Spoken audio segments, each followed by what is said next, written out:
Bismillahirrahmanirrahim. Assalamualaikum warahmatullahi wabarakatuh. Al-Fatihah ila ruhi Sayyidina Habibina Syafi'ina Rasulillah Sayyidina Muhammad ibn Abdullah sallallahu alaihi wa ala alihi wa sahbihi wa azwajihi wa dhurriyyatihi.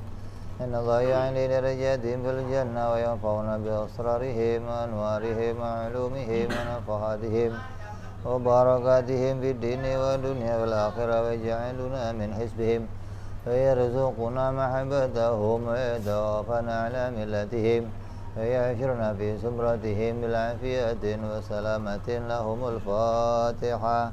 A'udzu billahi minasy syaithanir rajim. Bismillahirrahmanirrahim. Alhamdulillahi rabbil alamin. Ar-Rahmanir Rahim. Maliki yaumiddin. Iyyaka na'budu wa iyyaka nasta'in. Ihdinas siratal mustaqim. Siratal ladzina an'amta 'alaihim ghairil maghdubi 'alaihim waladdallin. Amin. Bismillahirrahmanirrahim. Nawaitu ta'alluma wa ta'lima wa tadhakkura wa tadhkira wa nafa'a wal intifa'a wal ifadata wal istifadata wal hita ala tamassuki fi kitabillahi wa sunnati rasulillah sallallahu alaihi wa sallam ilal huda dilalata alal khairi ibtigha'a mardatihi wa qurbihi wa thawabihi wa husnil khatimah ma lutfi wal afiyah wa salahil akibah. Bismillahirrahmanirrahim. Alhamdulillahirabbil alamin. Wassalatu wassalamu ala asyrafil anbiya'i wal mursalin Sayyidina wa habibina wa syafi'ina wa maulana Muhammadin sallallahu alaihi wa ala alihi wa sahbihi ajma'in. Amma ba'du. Qala musanniful kitab rahimahullah wa nafa'ana bihi wa bi'ulumihi fid darain. Allahumma iftah qulubana futuhal arifin wa bihidmatika wansur alaina birahmatika ya arhamar rahimin. Ila anqal. Masih melanjutkan cabang-cabang keimanan. Yang berikutnya adalah memuliakan Al-Quran.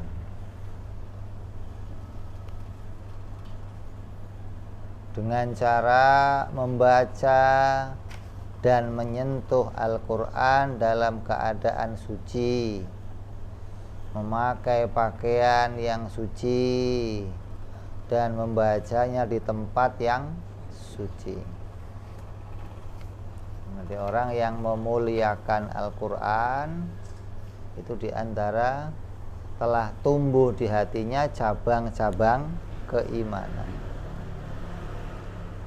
Jangan sampai kita kehilangan takzim, kehilangan hormat kepada Al-Quran. Dengan apa? Dengan menyentuhnya tanpa wudu, meletakkannya di tempat yang rendah. Ini kehilangan hormat kita.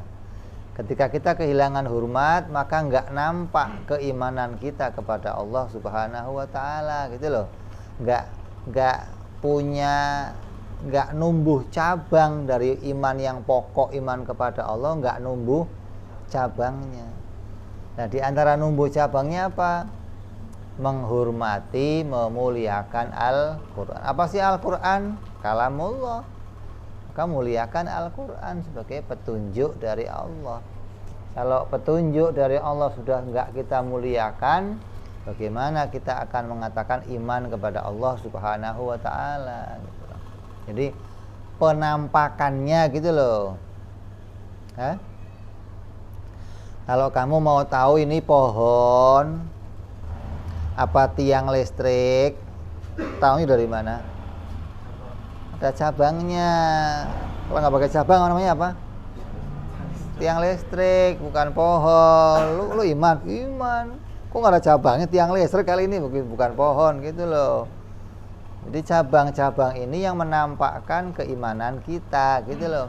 Bukan kalau nggak begini nggak iman berarti kafir. Oh bukan.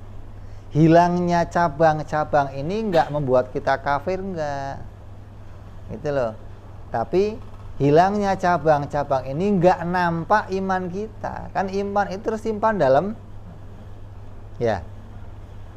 Lah kalau pingin saya nampakin bagaimana? Ya pakaiannya. Kan dikatakan al-imanu uriyan. Iman itu telanjang, walibasuhu takwa, dan pakaian iman adalah takwa. Kalau kamu nggak punya pakaiannya, ya kamu nggak nampak imannya. Umpamanya mau difoto nih, ada orang kafir sama orang mukmin sama-sama difoto. Tunjukin coba yang mukmin mana, yang kafir mana, ya nggak kelihatan. Mau iman sama kafir nggak bisa difoto, tapi bisa dilihat dari amaliyahnya gitu loh. Bisa ditampakkan dengan amaliyah. Di antara amaliyahnya apa? Menghormati Al-Quran. Kalau mau baca, mau menyentuh pakai wudu. Kalau mau diletakkan tempat yang mulia. Jangan taruh di bawah. Hah? Kita sering lihat orang-orang baca Yasin tuh. Hah? Habis baca Yasin, berkatnya bawa pulang, Yasinnya taruh bawah, bodo amat lah, yang penting berkatnya dibawa. Yasinnya nggak diurusin. Ini tampak. Kalau ditanya penghormatannya mana, ya itu udah saya hormatin, saya taruh, untung nggak saya buang. Ya dianggap yang demikian sudah menghormati, padahal menghormati Al-Quran nggak begitu. Kita kalau lihat di masjid-masjid sekarang kan apa? Sekarang dimudahkan, yang tadinya Quran di tempatnya di atas mulai diturunin. Terus tambah tahun tambah turun. Sekarang udah rata, pakainya lemari rata, di depannya orang-orang yang sholat, biar mudah kata mereka. Kalau habis sholat langsung ambil Quran baca gitu loh, terus taruh lagi. Ini masih bentuk penghormatan kalau naruhnya tetap di atas. Nah, kalau sudah diletakkannya di lantai, diletakkannya sejajar dengan kaki kita, diletakkannya di bawah, ini sudah kehilangan kehormatan. Walaupun itu apa dianggap sebagai solusi akhir zaman lah. Orang kalau suruh baca Quran habis sholat suruh naik-naik jauh, males. Jadi gimana? Ya kita deketin sama dia, biar kalau udah deket masih nggak baca juga, kebangetan namanya. Berarti mintanya dibacain Al-Quran, dibacain Yasin, gitu aja, udah nggak usah. Kalau mau ngaji cari pakaian yang bersih. Mau ngaji cari tempat yang bersih. Ini bagian dari kita memuliakan Al-Quran.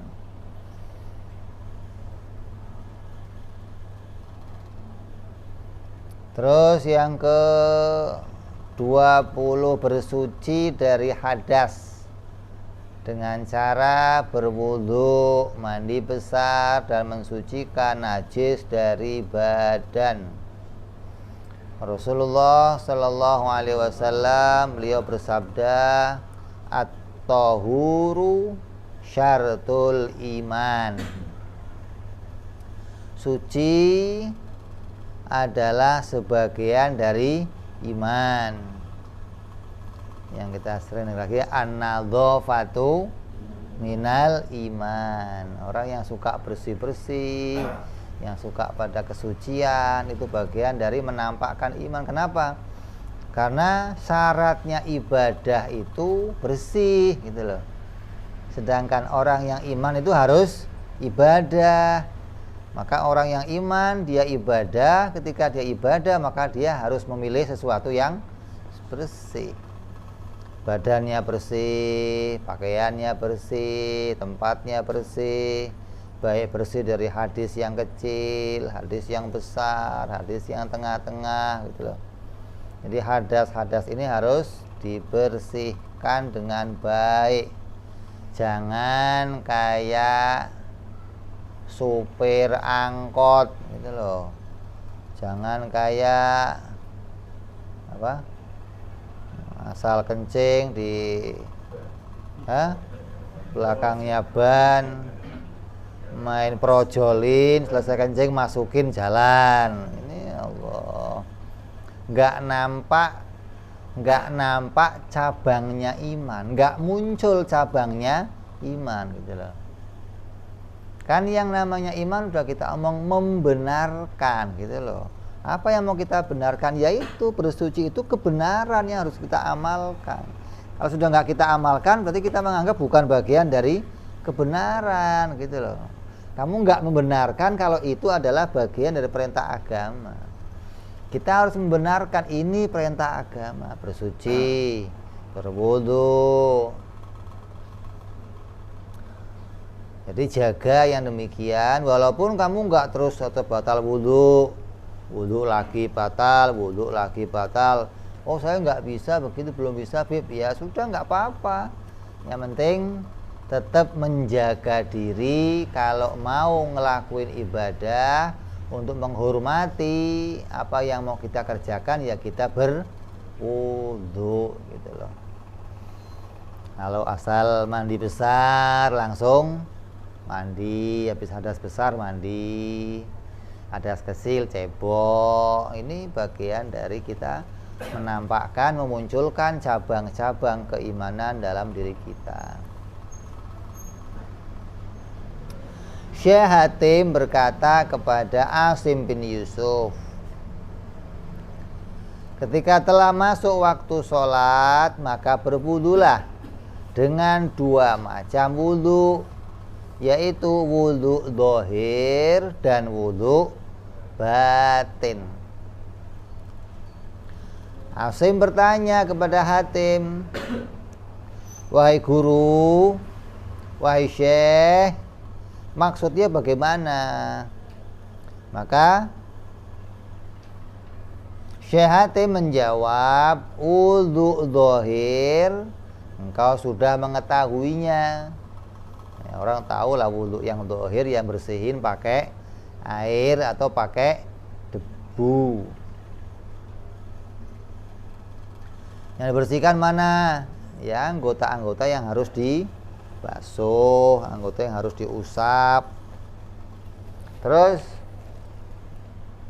kalau wudu zahir engkau sudah mengetahuinya. Adapun wudu batin atau bersuci secara batin itu maknanya bertaubat dari segala bentuk maksiat,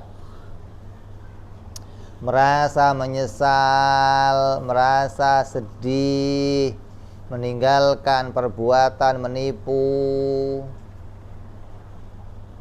meninggalkan perbuatan ragu-ragu dalam hati, meninggalkan kesombongan, meninggalkan mencintai dunia, meninggalkan senang dipuji sama orang, meninggalkan cinta sama kekuasaan. Barang siapa yang senantiasa berwudu, maka akan selamat dari bencana. Bencana, baik bencana yang zahir maupun bencana batin. Bencana batin apa? Bencana batin apa? Galau, stres, itu bencana. Tahu-tahu bingung, gua mau ngapain ya? Wah, Gara-gara di hatinya nggak pernah disucikan kepada Allah Subhanahu wa ta'ala, nggak pernah mengembalikan segala itu atas pertolongannya Allah, segala atas bantuannya Allah. Ya, orang itu harus di hatinya senantiasa connect kepada Allah. Tidak ada di jagat ini yang lebih dekat kepada kita selain Allah, nggak ada. Paling dekat-dekatnya sesuatu kepada kita adalah Allah Subhanahu wa ta'ala. Dekat kepada kita itu kepada apa? Kepada seluruh yang ada pada kita. Dekat dengan jantung kita, dekat dengan paru kita, dekat dengan nafas kita, dekat dengan amal kita, dekat dengan jalan. Kenapa? Karena Allah itu yang menciptakan semua keadaan diri kita. Maka apa yang diciptakan itu pasti akan berkaitan dengan yang menciptakan. Sedangkan yang lain, itu jauh. Walaupun kelihatannya nempel, wallahu aqrabu min hablil warid. Allah itu dekat dengan seorang hamba, bahkan lebih dekat dari urat nadi. Kamu sama urat nadi kamu, kalau mau dikaitkan Allah dengan kamu, itu dekatan Allah dengan kita, bukan dekatan urat nadi dengan kita, bukan. Maka orang yang hatinya bersuci, hatinya nggak pernah meninggalkan Allah, gitu loh. Nggak pernah meninggalkan pertolongan Allah, selalu sadar dirinya diawasi Allah, ditolong Allah, berharap mendapat kebaikan dari Allah, dicurahi rahmatnya Allah. Ini berusaha untuk senantiasa hatinya demikian kepada Allah. Berusaha mensucikan hati. Makanya kewajiban kita itu diantaranya ada 3 kewajiban pokok. Apa?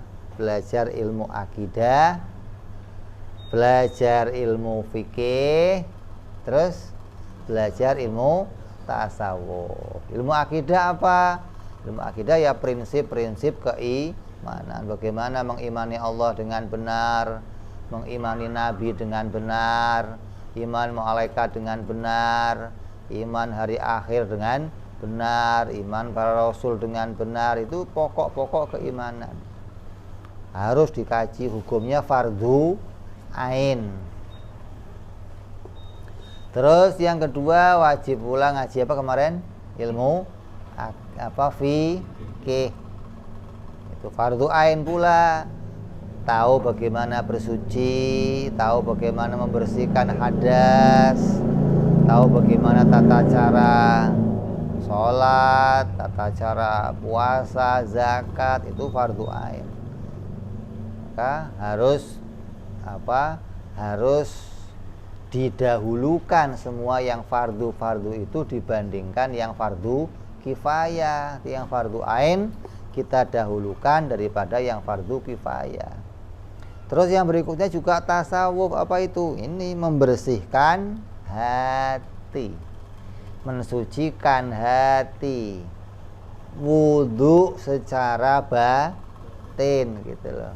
Artinya membuang semua sifat-sifat hati yang tercela, kita ganti dengan sifat-sifat hati yang mulia, diisi dengan keikhlasan, keridhaan, khusyuk, syukur, tawadhu, ikhlas. Ini yang harus kita munculkan dalam hati kita. Jadi nggak hanya berwudu secara zahir, tapi harus wudunya zahir dan batin. Di antara keistimewaannya orang yang menjaga wudu apa? Katakan malaikat Jibril alaihi salam setelah Nabi Muhammad sallallahu alaihi wasallam berhenti menerima wahyu, tugasnya apalagi malaikat Jibril? Ya banyak tugasnya, ya dari Allah. Apa diantaranya? Diantara tugasnya adalah mendatangi orang-orang yang meninggal dalam keadaan berwudu. Kamu kalau mati yang takziah pengen malaikat Jibril datang, ya matinya pertahankan dalam keadaan wudu. Kalau enggak paling Pak RT yang datang. Untung juga Pak RT datang, kalau enggak paling perwakilan RT aja males datangnya. Udah lu aja lah wakilin, datang sana lah. Tapi orang yang matinya sampai punya wudu, walaupun Pak RT enggak datang, tapi malaikat Jibril datang. Jadi ini diantara cabang-cabang keimanan. Maka orang itu akan selamat dari bencana, dilapangkan selalu rezekinya, artinya selalu bersyukur dengan rezekinya Allah. Dapat sedikit ya syukur, dapat banyak apalagi, nggak dapat ya nggak ngomel-ngomel gitu loh. Makanya kita kalau lihat para istri-istri itu kadang ada yang istimewa. Kalau dibawain rezeki sama suaminya, "Mak, nih hari ini dapatnya nggak banyak, Mak. Cuma dapat gocap hari ini." "Nggak apa-apa, Pak. Cukup. Yang kemarin aja masih ada, tenang aja, Bapak. Ini kayaknya nyenengin dulu. Padahal 2 hari belum dikasih uang, 3 hari nggak dikasih uang, kasih gocap gimana? Cukup. Tenang aja, Pak. Udah." Ini kadang bisa nyenengin suami begitu. Suaminya kan jadinya apa? Nggak kecil hati, nggak merasa kehilangan kehormatan sebagai seorang suami. Kadang yang demikian harus bisa kita latih. Bagaimana para istri itu bisa membuat suami-suami itu ketika pulang nggak takut. Ada suami yang kalau mau pulang takut, "Lu nggak balik-balik, ntar aja lah, belum dapat duit gua." "Emang kenapa? Gua kalau pulang suruh setoran, lu ngojek, taksi lu kalau pulang harus setoran kan berat." Rezekinya lapang, tidak akan fakir untuk selama-lamanya, arti mendapatkan kemudahan-kemudahan dari Allah. Kan dikatakan wa may yattaqillah yaj'alahu makhraja wa yarzuquhu min haitsu la yahtasib. Siapa yang takwa kepada Allah, Allah akan jadikan selalu baginya jalan keluar. Dari apa? Ya dari kesusahannya. Ruwet, kembali kepada Allah, Allah kasih jalan. Ruwet, Allah kasih jalan. Bingung, Allah kasih jalan. Ketika di hatinya enggak menggantungkan kepada makhluk. Kalau sudah hatinya gantung sama makhluk, ya nggak ditolong sama Allah. Wong sudah terkait sama makhluk, ya udah selesaiin aja situ. Tapi ketika hatinya terkait kepada Allah, maka Allah akan datangkan pertolongan. Ini di antara cabang-cabang iman yang berikutnya adalah senantiasa menjaga kesucian, baik dari najis maupun dari yang lain-lainnya.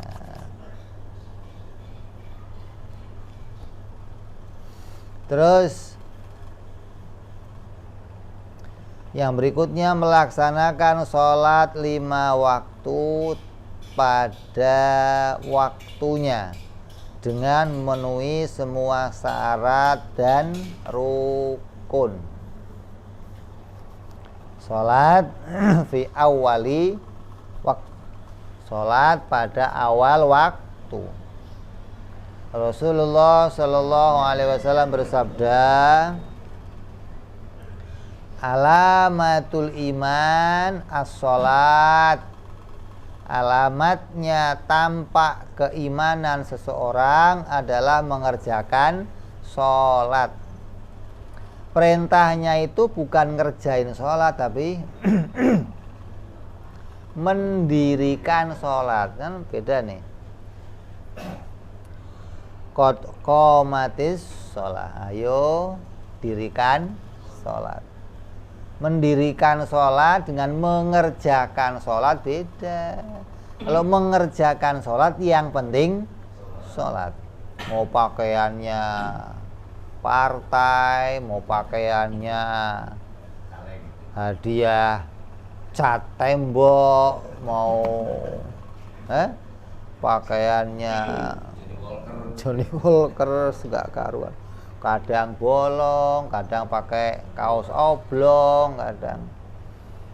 Ini orang yang demikian sama dengan yang penting ngerjain sholat, bukan mendirikan. Kalau mendirikan sholat bagaimana? Dia perhatiin syaratnya, dia perhatiin rukunnya, bagaimana pakaian yang baik, bagaimana cara takbir yang baik, bagaimana ruku yang baik. Itu namanya mendirikan sholat. Pingin sholatnya diterima sama Allah Subhanahu wa ta'ala. Salah satu sahabat pernah bertanya kepada Nabi Sallallahu Alaihi Wasallam, wahai Rasulullah, apa tanda-tanda orang mukmin dan apa tanda-tandanya orang munafik? Maka Rasulullah menjawab, orang mukmin selalu berpikir tentang sholat, puasa, dan ibadah. Sedangkan orang munafik selalu berpikir tentang masalah makanan, minuman, masalah kerbau, sapi, masalah dunia, masalah kerjaan, kontrakan. Ini yang dipikirkan sama orang-orang munafik. Tapi kalau orang mukmin bagaimana? Yang dipikirin bagaimana sholat yang baik, bagaimana biar tambah baik, bagaimana puasa yang baik, bagaimana biar tambah baik, bagaimana istiqomah, bagaimana bisa nambah sholat, bagaimana bisa terus. Ini yang dipikirkan adalah bagaimana menambah aktivitas ibadahnya. Karena diciptakannya kita itu, diberikan oleh Allah kita itu tujuan hidup. Tujuan hidup kita itu adalah ibadah kepada Allah. Nah, kalau sudah tahu tujuan hidupnya ibadah, maka yang dipikirkan adalah bagaimana menjadi orang yang ibadahnya lebih baik. Hari ini saya ibadah, bagaimana besok bisa lebih baik. Hari ini ibadah, lusa biar tambah baik. Terus bagaimana biar tambah baik, bagaimana biar tambah benar. Itu yang dipikirkan. Kalau sudah nggak pernah memikirkan itu, berarti keluar dari tujuan hidupnya. Yang dipikirin bagaimana cari makan, cari minum, bagaimana cari rumah yang gede, bagaimana punya mobil yang bagus, bagaimana punya. Ini pemikiran yang demikian bukan pemikiran ahli ibadah, tapi pemikiran ahli dunia. Lah ahli ibadah boleh nggak mikirin itu? Boleh. Bukan haram, boleh, tapi nggak jadi prioritas gitu loh. Nih besok makan apa nih? Oh makan gulai, selesai.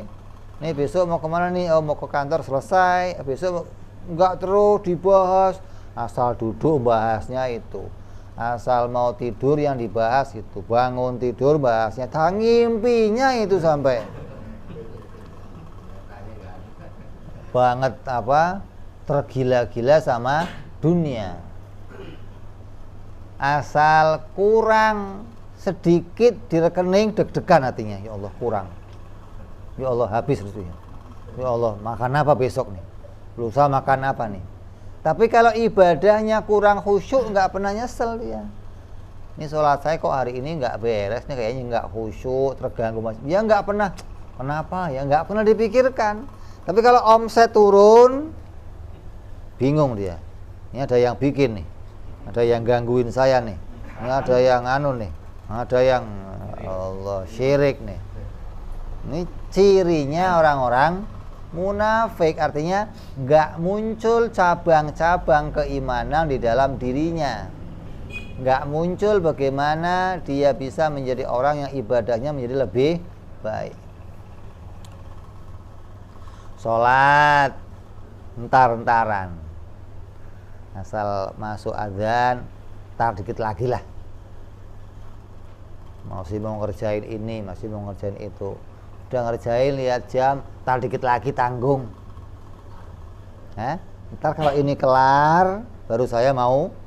Itu kalau kamu begitu nggak kelar-kelar malah. Asal mau kelar, sama setan diselentik, cedik, patah lagi. Tadi udah mau berhasil loh. Asal mau jarum udah mau masuk, tarik lagi, gagal lagi. Asal masang obeng udah mau berhasil, selek lagi. Itu begitu memang. Jadi jangan kalau udah ini baru sholat. Sholat dulu, minta tolong ya Allah kerjaannya biar cepet beres. Jadi kalau kita terpengaruh setan, bagaimana? Kerjaan dulu biar beres, baru itu pengaruh yang lembut, pengaruh yang kecil. Kita nggak berasa kayak itu bukan dari setan, kayak mungkin semangat saya biar sholat. Artinya setelah kerjaan selesai baru saya mau sholat. Lah kepentingannya, tujuan hidup itu ngurusin itu dulu atau ngurusin ibadah dulu gitu loh. Ini cabang yang muncul tergantung kamu di situ. Ketika azan berkumandang, kamu sedang dalam aktivitas yang mau kamu dulukan yang mana? Oh ini kerjaan saya nggak bisa ditinggal, Beb. Kalau nggak bisa ditinggal, maka kamu azam, janji. Jam 2 saya sholat. Bukan kalau ini kelar saya sholat, bukan. Nah, saya lagi ngerjain sesuatu, azan, nggak bisa saya tinggal. Jangan di hatinya, nanti kalau ini kelar sholat, enggak. Tapi pakai waktu, kamu azam jam 2 saya sholat, mau kelar, mau nggak kelar gitu. Kalau kelar sholat, ya nggak sholat kamu sampai asar nanti sholatnya. Jadi ini sudah menjadi cara bagaimana setan mengulur kita. Dikit lagi kelar, dikit lagi tanggung. Udah mau nulis proyek, kamu dikit lagi kelar, salah lagi, hapus, ya Allah. Terus begitu. Hingga nggak akan bisa menemukan pertolongan, nggak akan menemukan kelancaran, nggak akan menemukan kesuksesan yang baik. Kalaupun suksesnya istijrot. Kalau suksesnya dilulu sama Allah. Terus. Hingga nanti berlanjut begitu lagi, punya proyek lagi. Kalau kelar baru sholat. Kalau kelar baru sholat. Mestinya nggak demikian. Jadi ada pula hadis yang mengatakan as-sholatu imaduddin.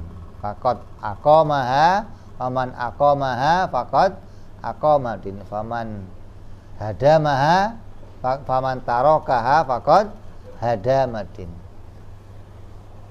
Sholat itu tiangnya agama. Siapa yang ngerjain sholat sama dengan mendirikan agama. Siapa yang nggak ngerjain sholat sama aja menghancurkan agama. Artinya kamu jangan terpengaruh dengan lafadznya, kamu harus sampai kepada maknanya. Artinya bagaimana?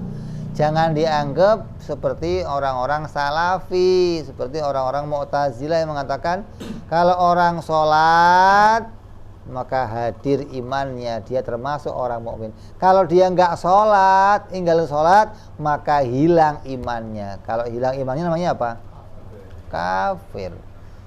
Orang yang nggak ngerjain sholat sama saja dia menghancurkan agama. Berarti orang yang nggak sholat hukumnya kafir. Wah, ini keluar dari apa? Pokok agama namanya.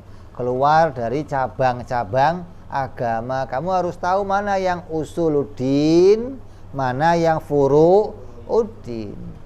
Mana yang jadi pokoknya agama, mana yang jadi cabang agama. Sholat itu cabang, bukan pokok. Maka dikatakan siapa yang mengerjakan sholat sama saja mendirikan agama. Maksudnya siapa yang ngerjain sholat sama aja mendirikan amal dalam agama gitu loh. sama saja menumbuhkan cabang dalam keimanannya kepada Allah. Kalau saya iman kepada Allah, saya syahadat, iman Rasul, iman hari akhir, saya enggak sholat seumur hidup, kafir enggak saya? Tapi kamu masih menganggap itu kewajiban. Kamu enggak ngerjain karena males dan berjanji nanti suatu hari akan saya ganti, akan saya qadha, enggak kafir. Berarti tanpa mendirikan sholat kamu enggak kafir. Ketika mau dilihat dari arah ini berarti sholat bagian dari furu, cabangnya agama. Tapi kalau dikatakan siapa yang meninggalkan sholat sama saja meninggalkan agama, maknanya sholat itu adalah pokok poros dari amal. Di antara semua amal furu yang paling menonjol adalah sholat. Siapa yang melakukan sholat kelihatan mukminnya atau kafirnya. Seharian kamu nggak sholat, maka kamu nggak kelihatan mukmin seharian itu. Kenapa? Karena orang kafir juga nggak sholat. Adapun aktivitas ibadah kita yang lain, puasa setahun sekali, zakat kalau punya duit. Kalau nggak punya duit, nerima. Lu nggak usah mikir ngeluarin zakat. Orang melarat mikirin zakat. Puasa setahun sekali, zakat boro-boro, haji jauh beb. Jadi amal kamu apa dong? Sholat. Maka sholat itu jadi menampakkan keimanan kamu. Kalau kamu nggak sholat, nggak nampak iman kamu.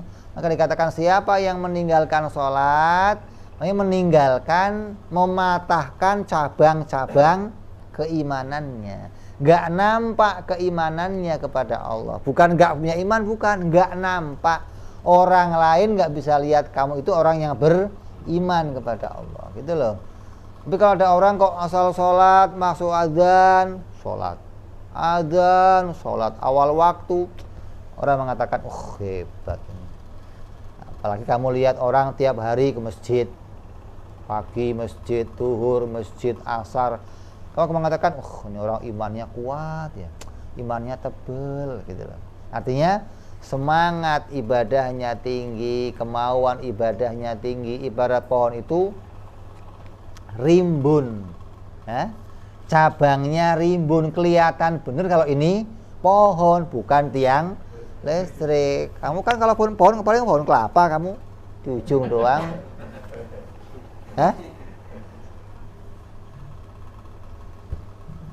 apa pohonnya kayak pohon beringin, cabang sono cabang, nah kan berat lagi.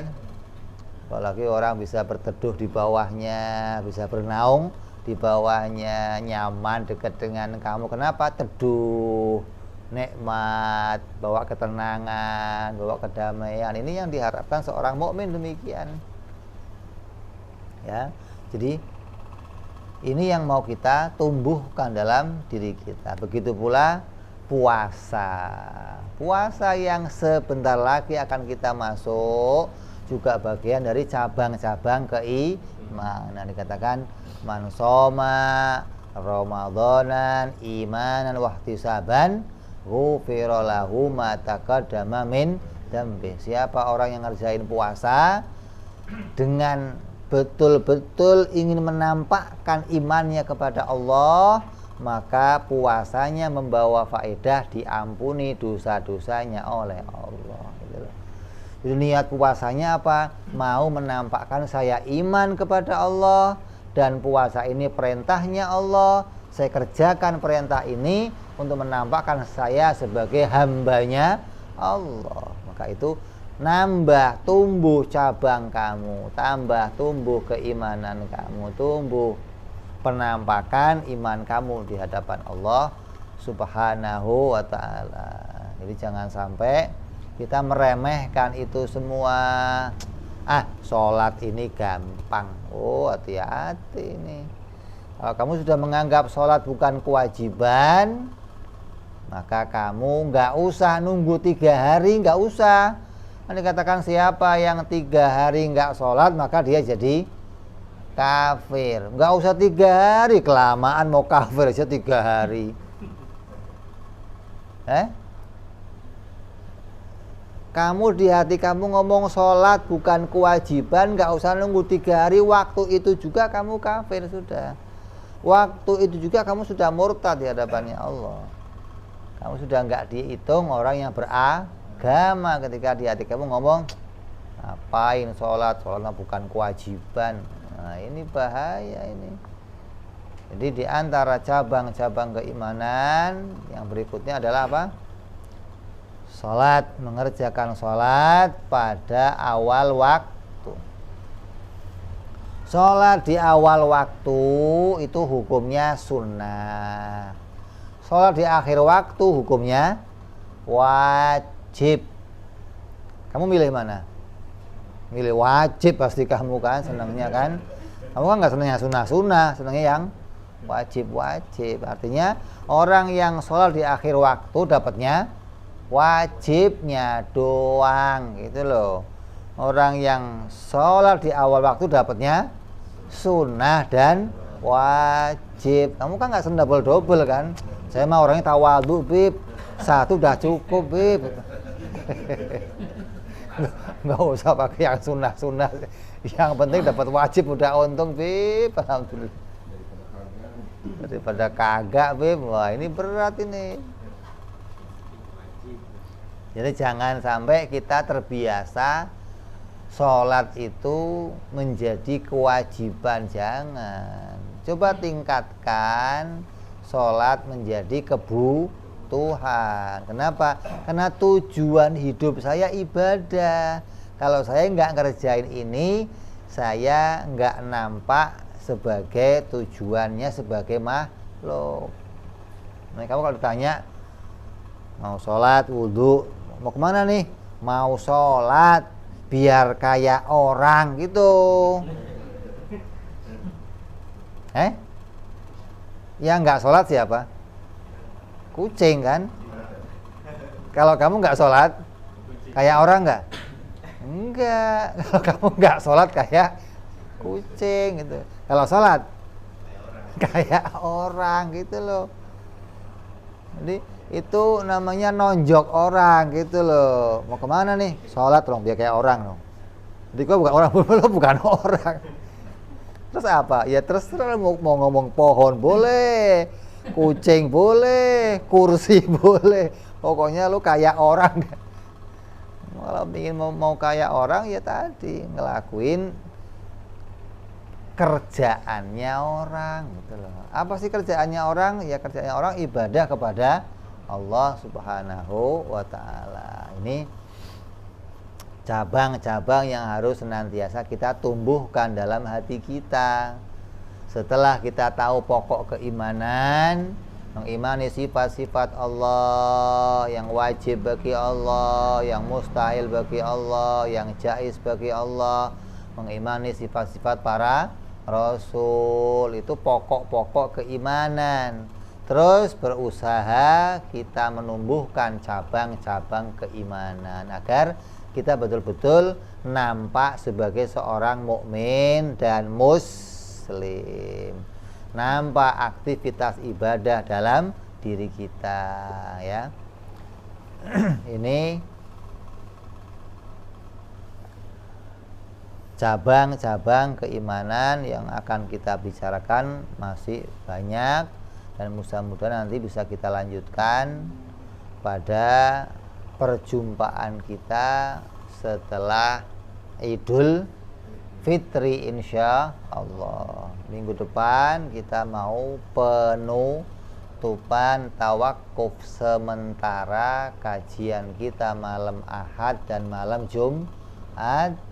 Kita tawakufkan, kita insya Allah akan buka pasaran Ramadan, yang mana kita akan buka kajian setiap malam Kalau hari-hari biasa kita buka malam Ahad, malam Jumat, Ramadan kita buka setiap malam. Maka yang mingguan kita tutup, kita akan buka yang harian insya Allah. Maka mudah-mudahan yang lain dikasih tahu, yang belum hadir diajak. Mudah-mudahan kita bisa kumpul pada waktu khataman insya Allah tanggal berapa?